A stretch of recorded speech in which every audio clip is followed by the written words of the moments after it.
भारत का वो जिला जहां धरती के नीचे पड़ा कोयला पूरे राज्यों को रोशन करता है। सिंगरौली की कहानी। 4,500 मेगावाट, इतनी बिजली कि कई बड़े शहर एक साथ जगमगा उठे।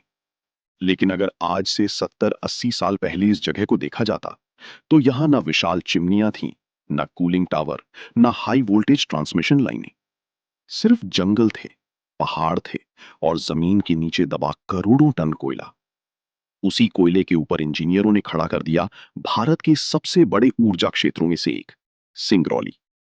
मध्य प्रदेश और उत्तर प्रदेश की सीमा पर फैला ये इलाका आज एनर्जी कैपिटल ऑफ इंडिया कहलाता है। लेकिन इसकी कहानी शुरू होती है उस दौर से जब आजाद भारत अंधेरे से लड़ रहा था। आजादी के बाद का भारत, 1947। देश आजाद हुआ, लेकिन बिजली बहुत कम थी। पूरे भारत की कुल इंस्टॉल्ड पावर कैपेसिटी लगभग 1300 मेगावाट के आसपास थी। आज ये आंकड़ा छोटा लगता है क्योंकि अकेले कई आधुनिक बिजली घर इससे ज्यादा बिजली बनाते हैं। लेकिन तब 35 करोड़ से ज्यादा लोगों का देश उसी सीमित बिजली पर चल रहा था। गांव में अंधेरा था, कारखाने कम थे, रेलवे का विस्तार करना था, नई फैक्ट्रियां लगानी थी, और इन सब के लिए चाहिए थी सस्ती, लगातार मिलने वाली और बड़ी पैमाने की बिजली। सरकार की पंचवर्षीय योजनाओं में ऊर्जा को सबसे ऊपर रखा गया, और तभी वैज्ञानिकों और इंजीनियरों की नजर गई विंध्य पर्वतों के पास बसे एक इलाके पर, जहां धरती के नीचे पड़ा था विशाल कोयला भंडार। वो इलाका था सिंगरौली। कोयला जिसने सब बदल दिया।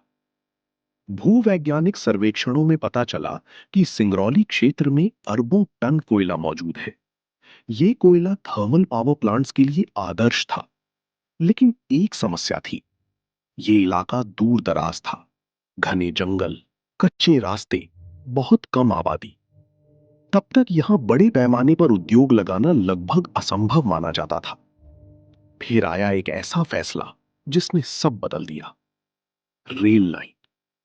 जब कोयला क्षेत्रों को रेलवे नेटवर्क से जोड़ा गया तो पहली बार भारी मशीनें, इंजीनियर और निर्माण सामग्री इस इलाके तक पहुंचने लगी। अब सिर्फ कोयला नहीं निकल रहा था, बल्कि पूरा भविष्य बाहर आ रहा था। पानी की तलाश।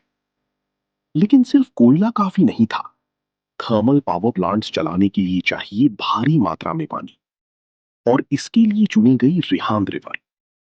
इसी नदी पर बना विशाल रिहांद डैम, जिसने पूरे क्षेत्र की तस्वीर बदल दी। जब बांध बना तो एक विशाल जलाशय तैयार हुआ। ये पानी खेती, शहरों और उद्योगों के लिए इस्तेमाल होने लगा। लेकिन सबसे ज्यादा जरूरत थी बिजली घरों को, क्योंकि बिना पानी के कोई भी थर्मल प्लांट सिर्फ लोहे का ढांचा बनकर रह जाएगा। पहला बड़ा बिजली घर। धीरे धीरे सिंगरौली में भारत के बड़े बिजली घरों की नींव रखी जाने लगी। एनटीपीसी ने यहां अपनी विशाल थर्मल पावर प्लांट्स लगाने शुरू किए। सोचिए, जहां कभी जंगल और मिट्टी के रास्ते थे, वहां हजारों इंजीनियर, मजदूर और मशीनें पहुंच रही थी। पहली सड़कें बनी, फिर कॉलोनियां, फिर अस्पताल, फिर स्कूल। एक नया औद्योगिक शहर जन्म ले रहा था। कोयले की मशीनरी। अब सबसे बड़ा सवाल था, इतना कोयला रोज बिजली घरों तक कैसे पहुंचेगा? इसके लिए बनाई गई डेडिकेटेड रेल सिस्टम्स, विशाल मालगाड़ियां जो खदानों से लगातार कोयला लेकर प्लांट तक आती रहती थी। कोयला सीधे क्रशिंग यूनिट्स में जाता, जहां उसे बारीक पाउडर में बदला जाता। क्योंकि थर्मल बॉयलर में कोयला टुकड़ों में नहीं, बल्कि पाउडर फॉर्म में जलाया जाता है। हर दिन लाखों टन कोयला जलता, और उसी से पैदा होती भाप। गेयर्स कैसे बनती है बिजली? बॉयलर के अंदर अत्यधिक तापमान पर पानी भाप में बदलता है। फिर यह भाप हाई प्रेशर टरबाइन्स को घुमाती है। टरबाइन से जुड़ा जनरेटर घूमता है, और वहीं पैदा होती है बिजली। लेकिन असली चुनौती सिर्फ बिजली बनाना नहीं थी, बल्कि मशीनों को लगातार चलाते रहना था। क्योंकि एक छोटी सी खराबी भी पूरे ग्रिड को प्रभावित कर सकती थी। आसमान में उठती चिमनियां। धीरे धीरे सिंगरौली का स्काईलाइन बदलने लगा। विशाल कूलिंग टावर्स, सैकड़ों मीटर ऊंची चिमनियां और दूर दूर तक फैली ट्रांसमिशन लाइंस। रात में ये पूरा इलाका ऐसा दिखाई देता मानो धरती पर कोई औद्योगिक शहर नहीं, बल्कि मशीनों का महासागर हो। ऊर्जा का विशाल नेटवर्क। समय के साथ यहाँ कई बड़े पावर प्लांट्स बने। हजारों मेगावाट बिजली राष्ट्रीय ग्रिड में जाने लगी। सिंगरौली से निकलने वाली बिजली उत्तर भारत के बड़े हिस्से तक पहुंचने लगी।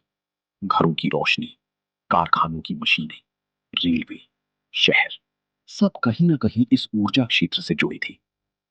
लेकिन इसकी कीमत भी थी। हर विकास की एक कीमत होती है, और सिंगरौली ने भी वो कीमत चुकाई।